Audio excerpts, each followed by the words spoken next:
Sasha evaluates development cooperation projects. Sometimes the projects are on energy or health, other times on environmental protection, food security, or vocational training. But each project is also related to human rights. These rights are entailed in various human rights conventions.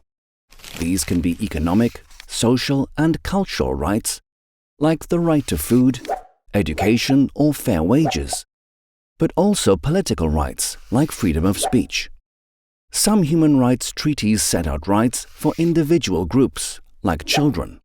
To realize human rights, there are principles that must be respected when carrying out and evaluating projects. These are non-discrimination and equality of opportunity, participation and empowerment, accountability and transparency. Next, Sasha needs to evaluate a water project in Africa and Southeast Asia. The project aims to improve the water supply there. From a human rights perspective, it's about clean water for all. Sasha starts by looking into who the duty bearers and rights holders are. Duty bearers are, for example, the government, local authorities, and water companies. Their task is to realize the right to clean water for all. In this case, rights holders are all people with a right to clean water, particularly those for whom there isn't sufficient clean water available yet.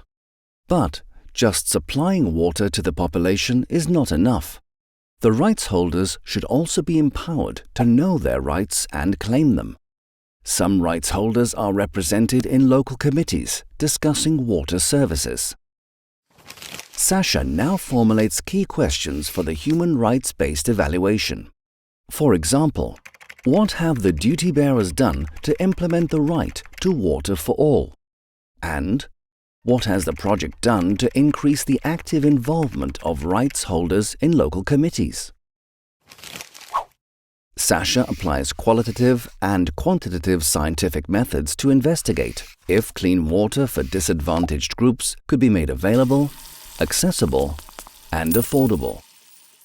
These are groups such as poor or older people, women, persons with disabilities, or indigenous populations. Sasha also makes sure that someone from a local committee is involved in the evaluation and that other rights holders are heard.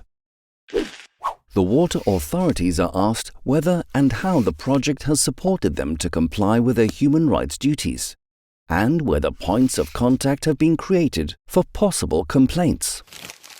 Beforehand, all participants are informed about the aim of the evaluation. At the end, Sasha and the committee members jointly interpret the evaluation results. The report is then made available to the public.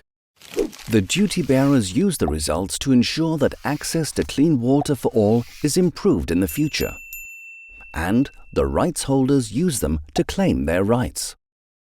Other projects can also learn from this evaluation to improve goals and practices related to human rights.